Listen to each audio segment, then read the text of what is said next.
Industry 4.0 stands for the fourth industrial revolution, where cyber-physical systems based on sensors, actuators and decentralized decision units operate autonomously and in an interconnected way. Industry 4.0 is not about the smarter factory.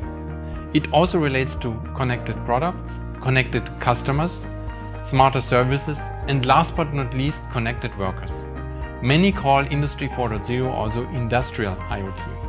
Smarter factories with self-organizing productions, no longer centrally controlled, reduce complexity and allow for more agility.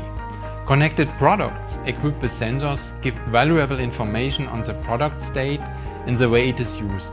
This can be leveraged in a digital twin to work on product improvements and optimize maintenance. The idea of a connected customer is to create a 360-degree view, giving more insight in what other products or services a customer could need. Smarter services relate to digitalization, being able to create new services and business models for customers around existing products.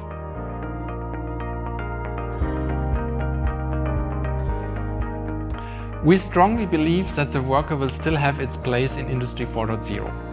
He will be required for more sophisticated tasks like setup and maintenance of machines. In 2016, we started an initiative at Nagarro, especially around future worker.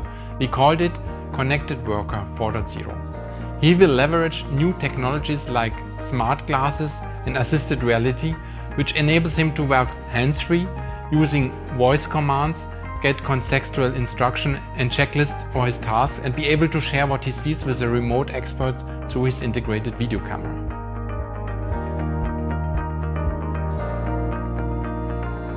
The AR technology is mature, specifically for smart glasses, starting with Google Glass Enterprise Edition. See my device with prescription glasses. These kind of wearables offer features and performance comparable to classical handheld devices in the same price range, and we experience a tremendous hardware innovation from our various device partners. In the past 3 years, we have implemented many AR use cases for our customers in service, logistics and manufacturing, and we see a growing traction in the market.